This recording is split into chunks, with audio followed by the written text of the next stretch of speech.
Water, an inorganic, transparent and odorless chemical substance that covers 70% of the known Earth's surface. It is the driving life force behind the carbon-based organisms that flourish on our Earth. It borders and separates our lands and collects and solidifies at the inner and outer regions of our flat, stationary realm. God should have sent a message to the inhabitants of Earth and been precise and told them to watch the water, to meditate on its function and natural laws, because in their time a great deception would be cast over them, like a cold shadow of an unknown, nefarious king. And maybe God did send this message in the form of a flood, but its truth was mythologized and buried, and the lie propagated in spite of it. Resting water does not curve and convex. The natural laws of a resting body of water insist that it takes the exact shape of the container it fills, and always finds and maintains a flat level. Resting water always rests flat, and watching the water when we sit at vantage points, when journeying above in planes, and before we take a sip from our drink, we must remember to never forget this law. Most of us instinctively understand the laws of water, and yet many continue their day-to-day willfully participating in the nonsensical, heliocentric hoax.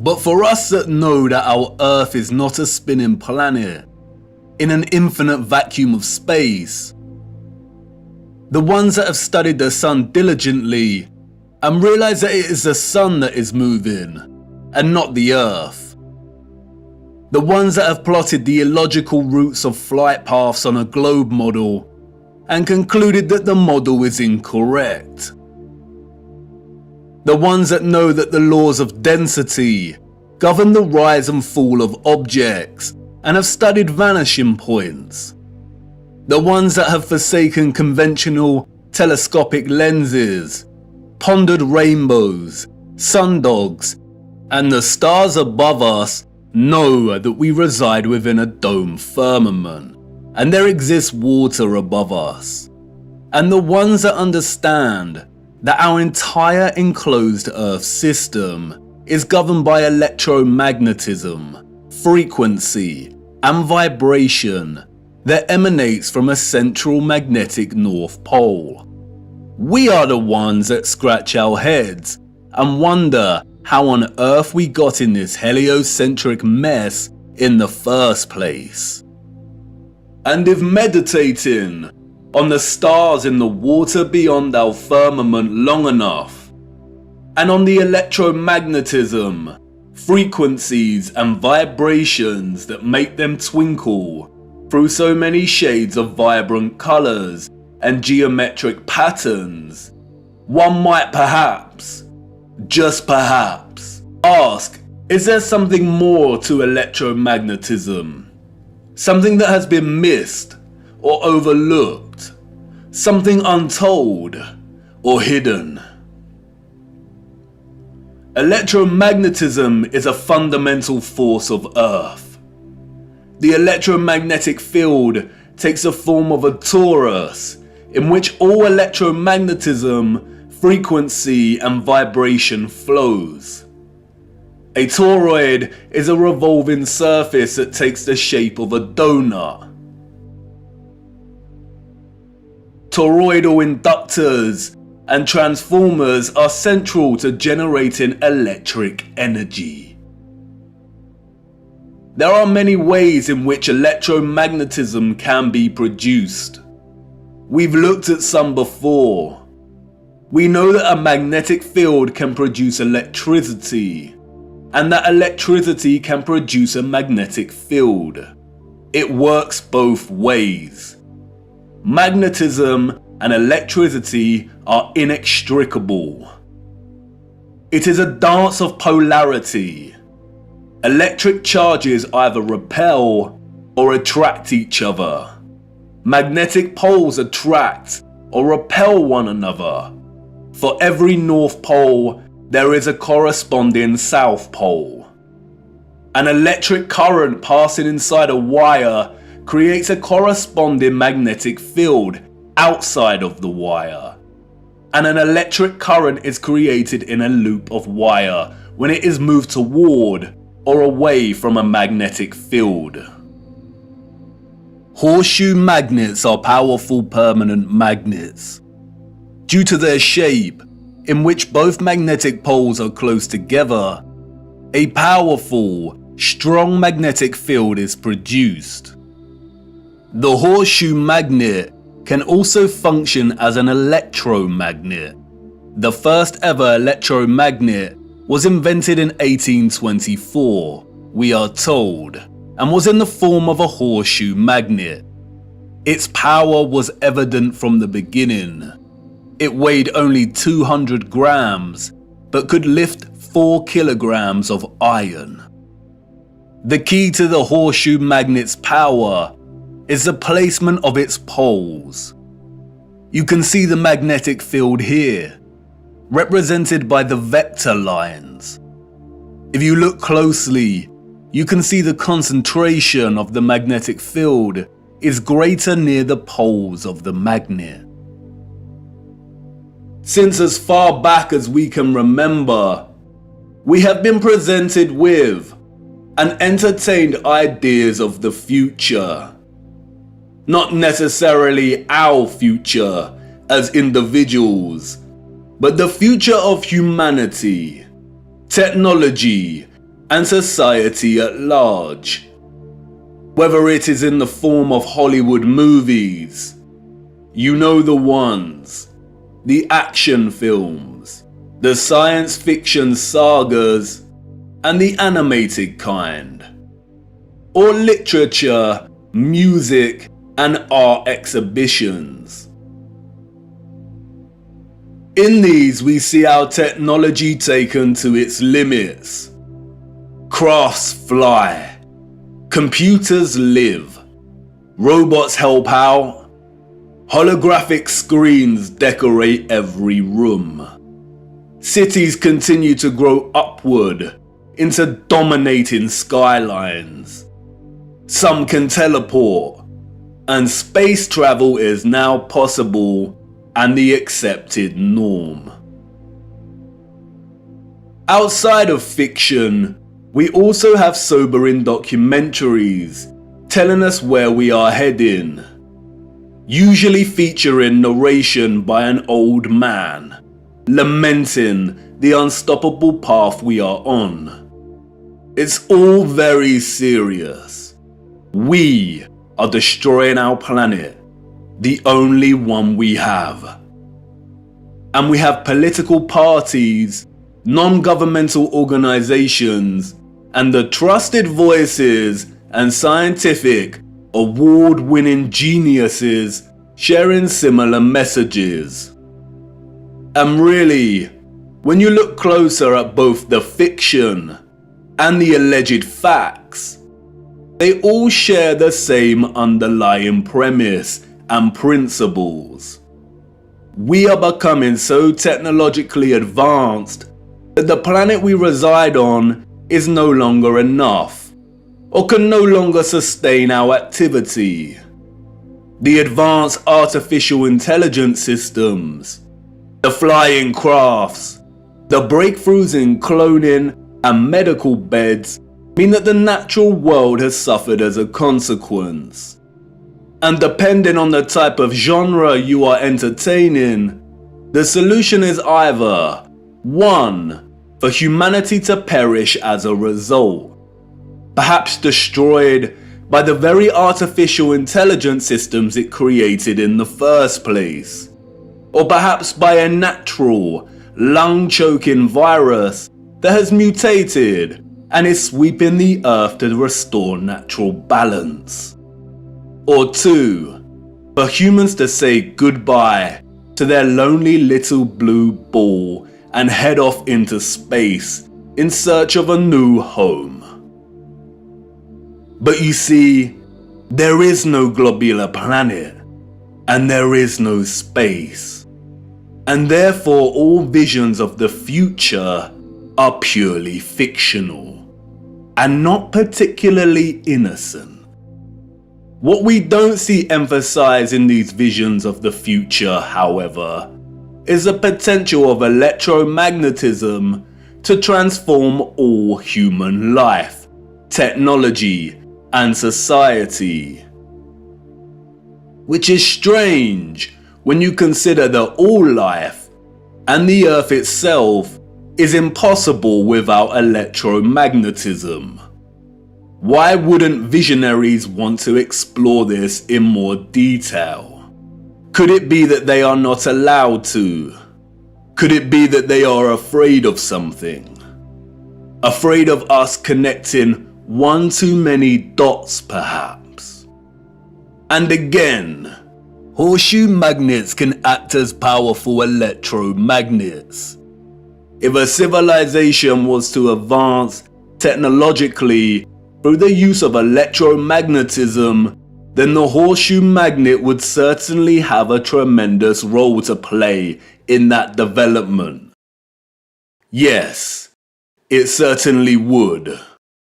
And it certainly did. The horseshoe magnet. The Arc de Triomphe. Yes, one of the most powerful electromagnets ever constructed.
Welcome to the future.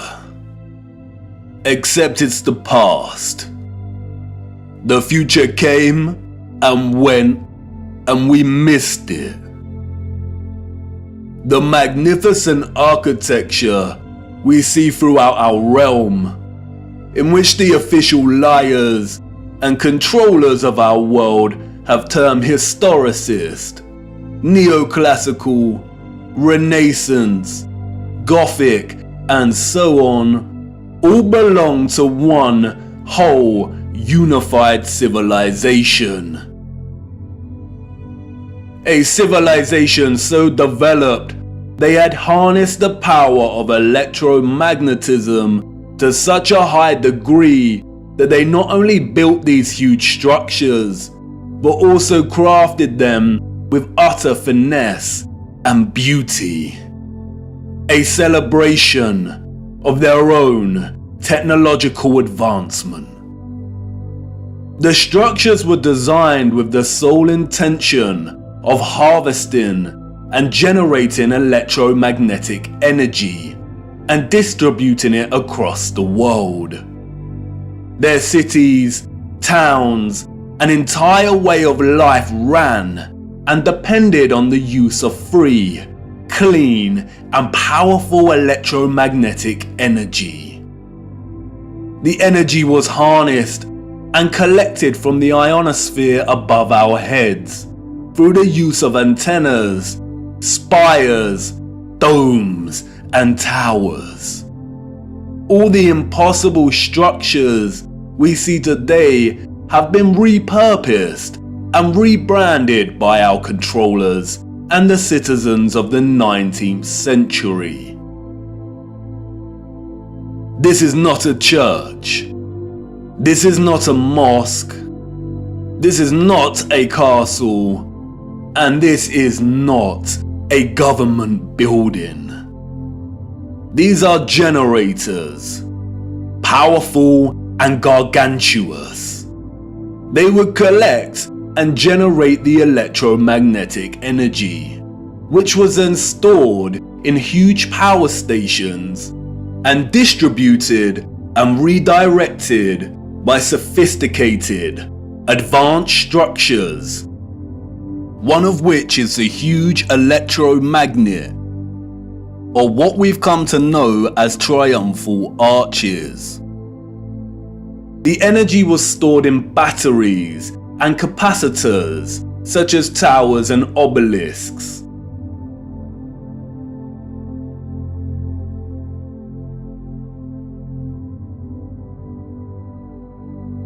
All cities were constructed across our realm in the form of one big, interconnected power grid, much like a huge computer motherboard. I already know what you're thinking. What? He's finally lost it. He had us with flat earth, but this is just too much. I know. The backup programming is kicking in. But before you turn away to leave and cast aside your muddy boots, let me show you how it worked. As you know, we live on a flat stationary plane. At the center is a source of magnetism at the North Pole, and directly above this is Polaris, fixed at the central and highest point of a wondrous crystalline dome firmament. Beneath the firmament, different layers of atmosphere exist at different heights. The ionosphere starts at about 30 miles above Earth. It includes the thermosphere and the mesosphere. The ionosphere is an electrical atmosphere that is ionized by the sun's electromagnetism. It also forms the inner edge of the magnetosphere. I know, a lot of big words and abstract concepts, but you are familiar with this process and have been witness to it every day for the entirety of your lives. As you can see, The vials here contain molecular gases that are present in the atmosphere above us. When an electromagnetic source, such as a Tesla coil, is applied within close proximity of these gases, the coil's magnetic field ionizes or charges these gases, and the result is phosphorescent plasma. The gases become colorized. This is why our sky is primarily blue, because the sun's electromagnetic presence ionizes the atmosphere, and the result is colored plasma.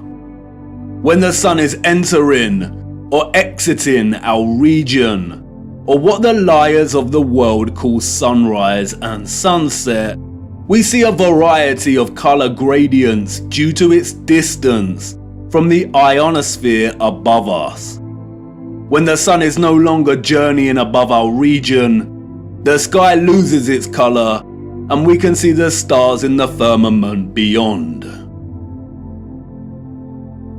Although the official scientists designate the ionosphere as an atmospheric layer, it is actually an ethereal layer. Ether is the fabric or element that carries electromagnetism. It connects everything in our realm. It is the fabric that makes the sun and moon and their concentric journey above our disk possible in the first place. Ether is the mysterious fifth element. It connects everything electromagnetically through vibrational energy.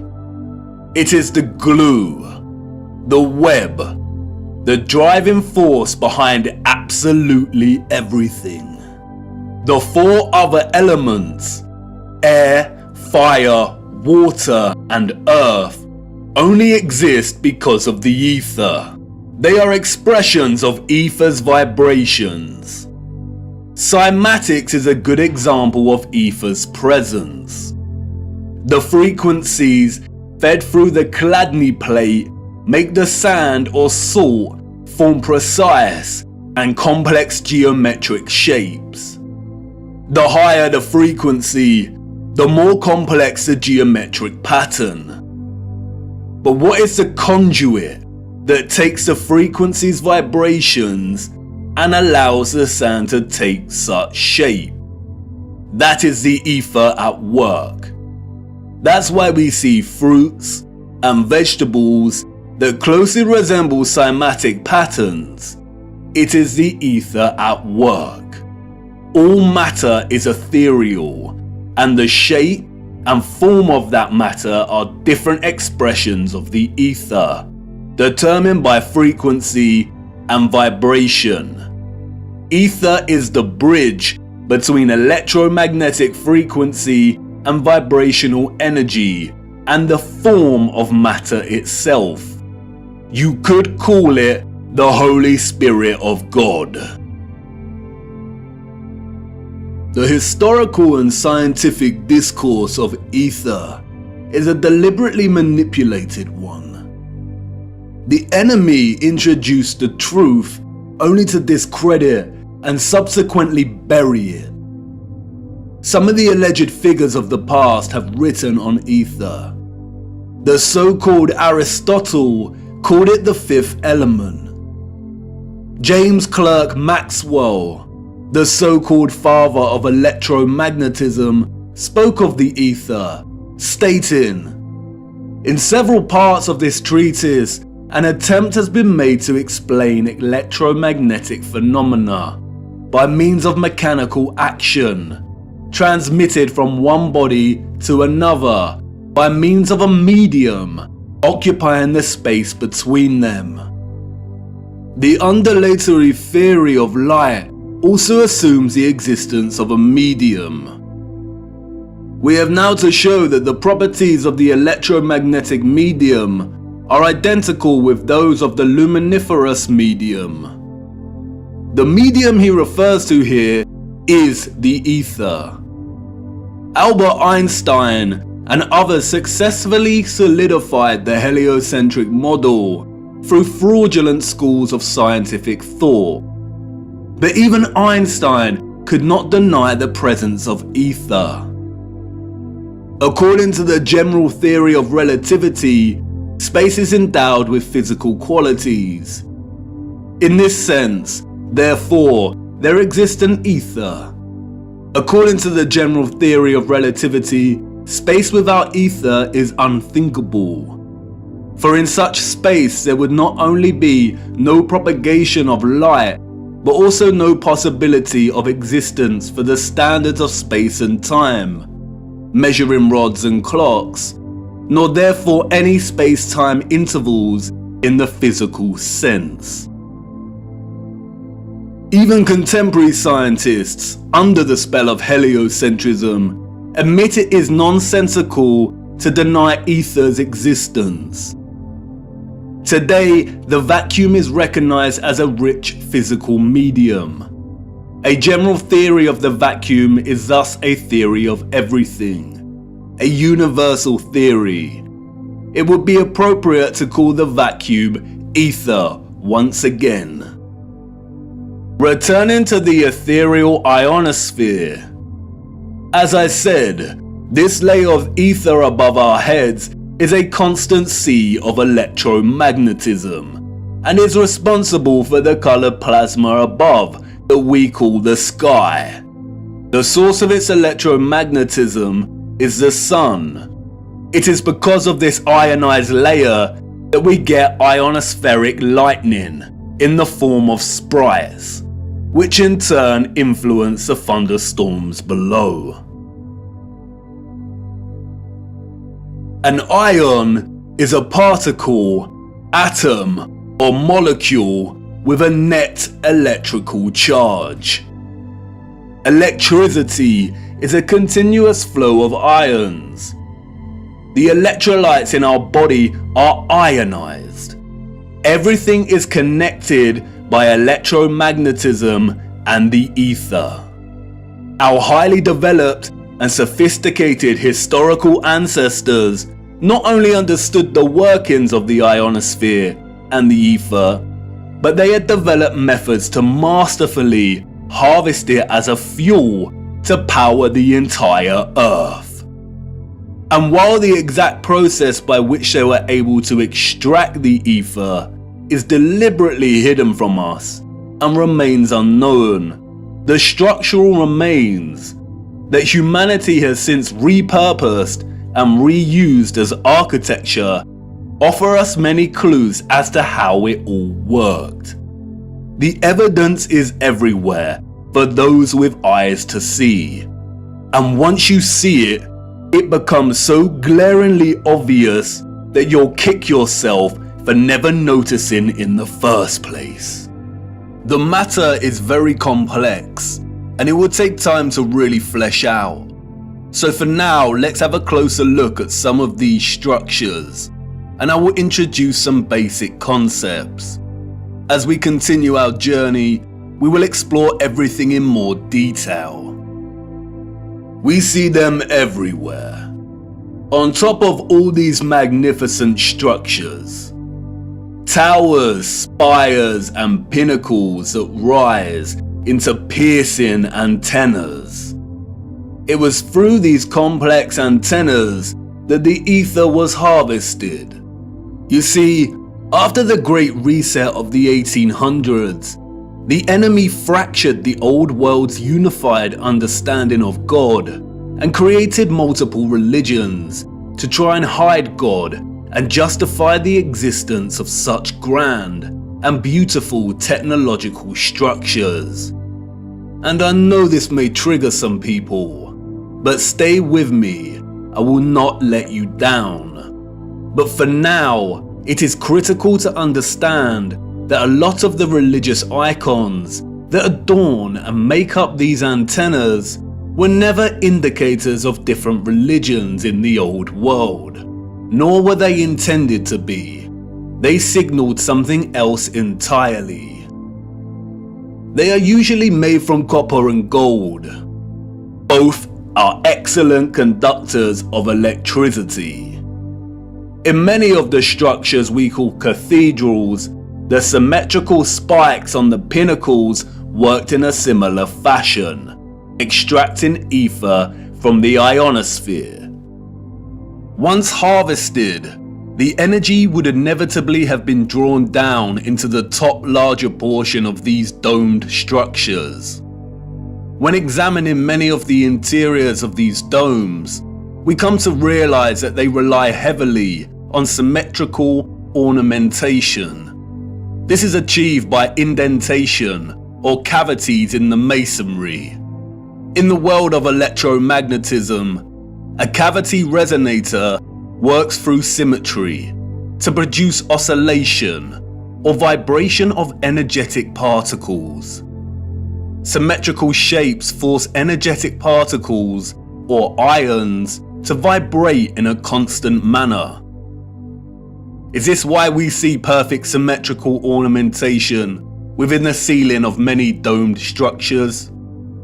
It no doubt sounds absurd, but the majority of these structures also feature a smaller type of cavity resonator, or what is more appropriately termed cavity magnetrons, that offer some clarity as to the real function of these structures. A cavity magnetron is a high-powered vacuum tube that generates microwaves using the interaction of a stream of ions with a magnetic field while in the cavity resonator. A magnetron operates through a hollowed, symmetrical vacuum.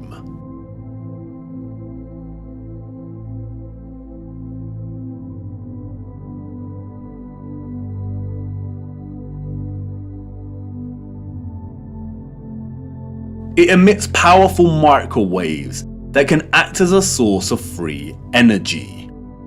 If you break the symmetry or close the vacuum, it no longer functions. But can you see the resemblance? These structures were never intended to hold glass within them. The controllers added the stained glass to the rose windows to shut off the magnetron's function. They closed out instruments of free energy. And they are everywhere in these structures.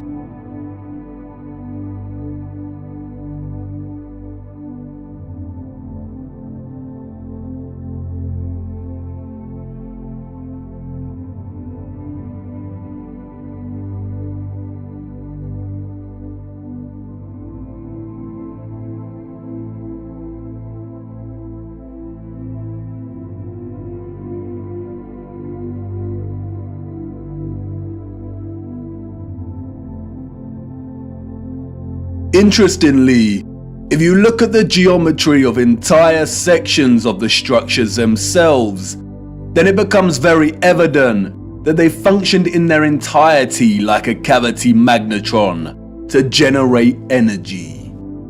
All cavity magnetrons consist of a central heated circular metal chamber in which the current leaves, and it's called a cathode. Look at that word. Cathode. Does it remind you of another word? Cathedral. Cathode. Like with everything else, they corrupt the truth and hide things in plain sight.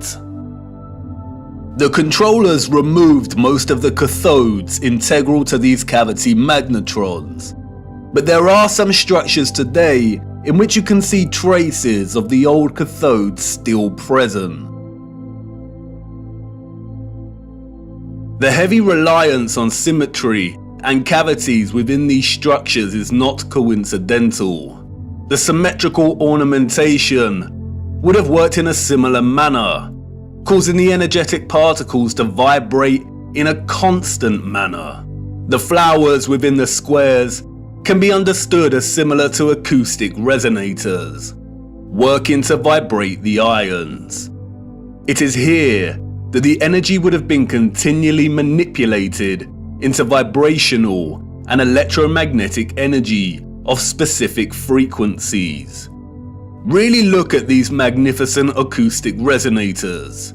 Could you craft one of these by hand today, and at such height? Why would an underdeveloped people spend so much of their time crafting such perfect symmetrical ornamentation, especially if it had no function and was purely aesthetic? They wouldn't. The cavity resonators and magnetrons would have had to have worked in partnership with a central engine or reactor contained within all these structures. Both resonator and reactor are interesting words. Just like the words conductor, generator, creator, and the name Mercator, they all contain the word Tor within their linguistic structure. They hold a linguistic memory and pay homage to the torus or toroidal field. The torus is the flow of electromagnetism. Without this flow of energy, there would be no life on Earth. No one can really know for sure, but some have suggested that the engine was probably similar to a fusion reactor.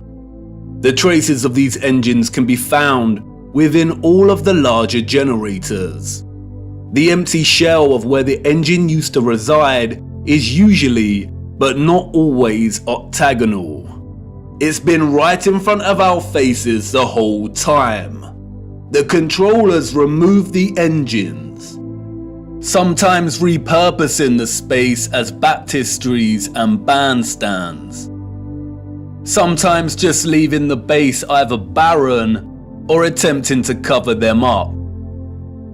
We see these octagonal structures in cathedrals, government buildings, mosques, and detached bandstands.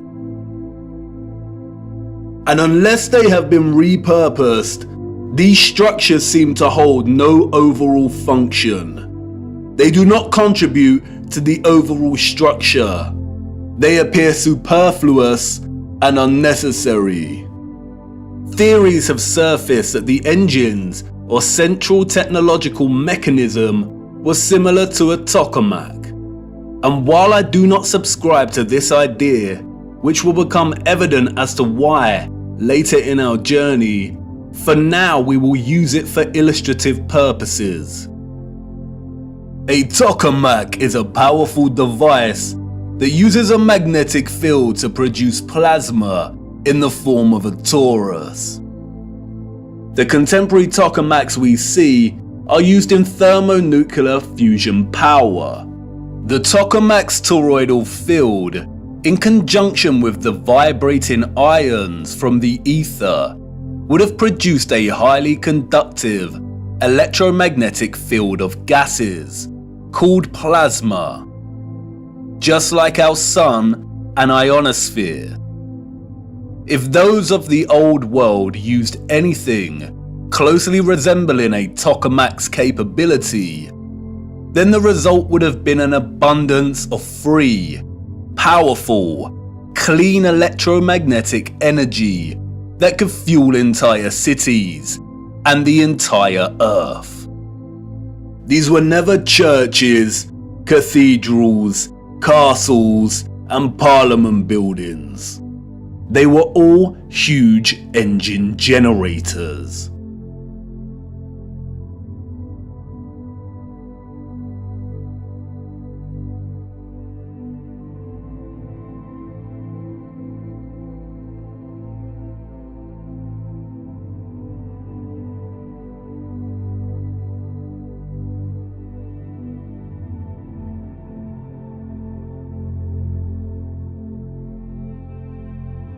The controllers invented labels and terms such as Renaissance, Greco-Roman, and so on to describe the style of these structures. But as you can see, all these magnificent, impossible structures all share the same fundamental structural principles and design, despite location, time period, and cultures.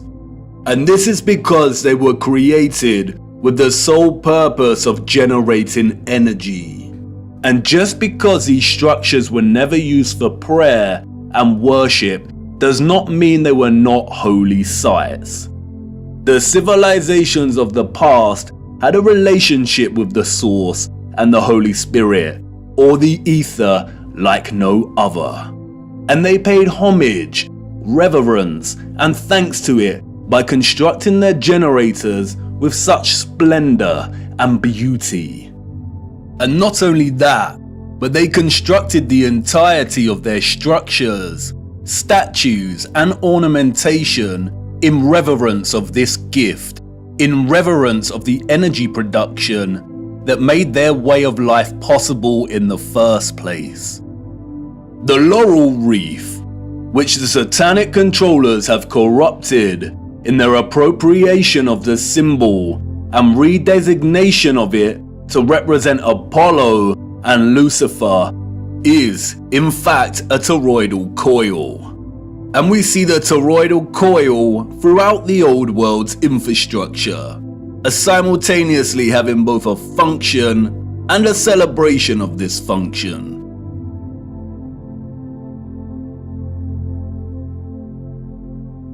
Electromagnetic coils are electrical conductors. They are used in applications where electric current interacts with a magnetic field. In devices such as generators, motors, inductors, and transformers. Most coils take the form of a toroidal coil or spiral. Wire coils are used in conjunction with a magnet to produce powerful electromagnetism. The more turns of the wire, the stronger the magnetic field. Coils generate vortexes, which in turn create an electromagnetic field. It's all one interconnected system.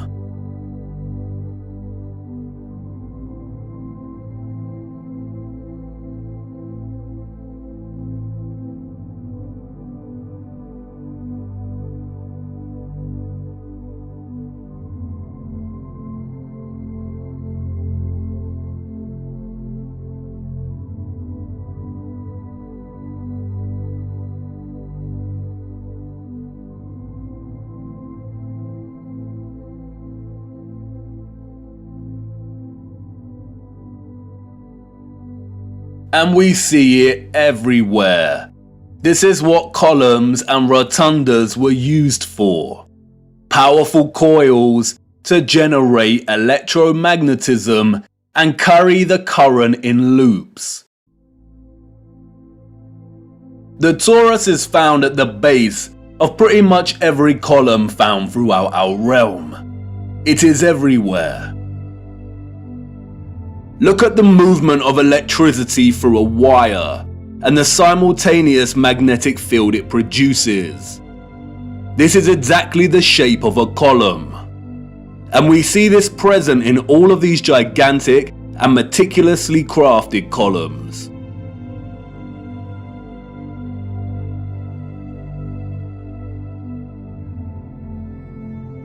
This is why we see the magnetic field represented at the top of a lot of columns. It's the movement of the ions in the magnetic field. It's the movement of the toroid and the toroidal vortex.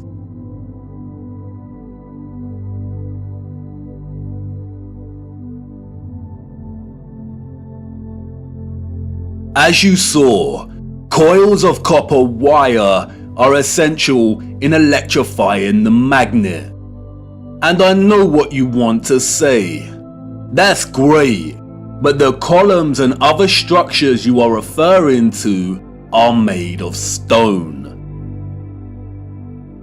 But you see, all of these impossible structures are made from a mixture of stone and metal. They used iron bars in their construction. Iron is magnetic.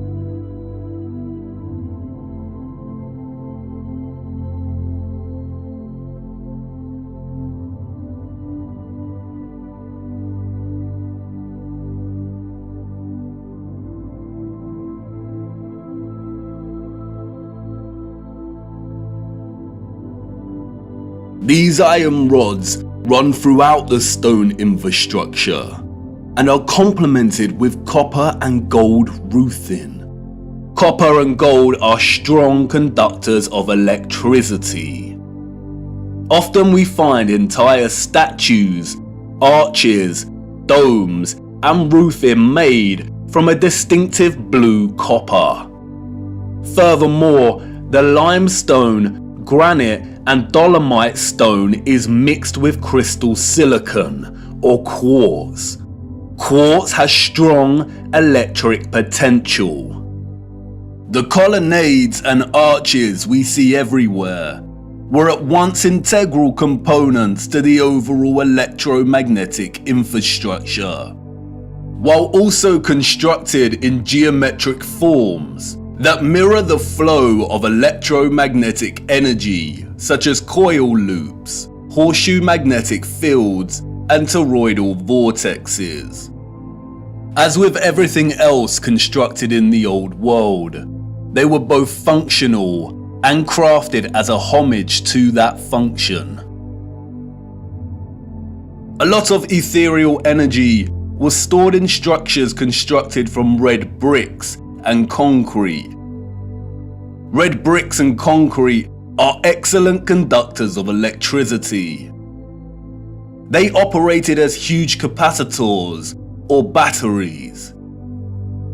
According to new research, red bricks can be converted into energy storage units that can be charged to hold electricity, like a battery, and can store energy until required for powering devices.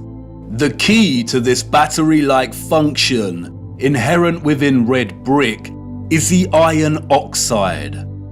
The development and use of red brick is so important, and we will be returning to this subject much later in our journey. The really big red brick power stations and batteries were designated and recognizable by their white stripes, such as St Pancras Railway Station in London, and many other famous structures. We still carry this red and white stripe designation of power stations today, and it is also an indicator for the magnet. Some were constructed of blue, black, and brown with white stripes. Towers, obelisks, and small clock towers functioned as the intermediate capacitors or batteries to store, distribute, and provide energy throughout the grid. The entire flat realm Earth was connected as one whole grid, a complex interconnected system of free energy production, distribution, and consumption. And this entire grid was destabilized and deactivated somewhere between the 17th and 19th century. Power grids like this do not function on a spherical mass. Our historical ancestors knew that the earth they walked upon was flat. This type of futuristic technological advancement is the result of a civilization knowing exactly what type of earth they lived upon. They were not subject to the same satanic deceptions and abuses as we are. They were not raised believing they existed on a lonely, globular rock spinning in the vacuum of space. The true, ethereal, electromagnetic properties of the Earth were not hidden from them. They knew there was a domed firmament above their heads. They studied it. They imitated its properties and understood its central relationship with the entire ethereal existence of electromagnetism. They revered the magnificence of its craft and showed utmost gratitude to the Source, to God, and the ethereal Holy Spirit for giving them everything they needed. Look. Domes.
Have you seen anything as overwhelmingly exquisite as this before? How have we lived our entire lives and not seriously considered the impossibility of these structures? How have we lived our entire lives walking amongst the skeletons of the future long forgotten? I know this is all a lot to take in, and I know that the picture has not formed properly in your mind yet. It is hard to imagine an interconnected electromagnetic power grid of this size across the Earth, and the technical nature of electromagnetism doesn't help. And I know that you're full of questions. Who were these people or beings that built these structures? Where did they go? And why were the power grids deactivated? What about all the religious iconography and art we see inside of the cathedrals and mosques? What about all the histories and photographs we have of the construction of these structures? What about the Romans and the Greeks? What about some of the grand mosques that have been constructed in recent times? And if what you're telling me is true, then how did they distribute and store all of this energy like you say? Was it similar to our Wi-Fi and radio signals? We will get to all of these in good time. We have barely scratched the surface. But for now, it is the last question that is important. How did they distribute and store all of this energy? And in what form? For you see, our sophisticated historical ancestors did something that we, as a society, have come to neglect. They watched the water, and they watched it closely, right here on Earth and up above, beyond the firmament. Come on, let me show you.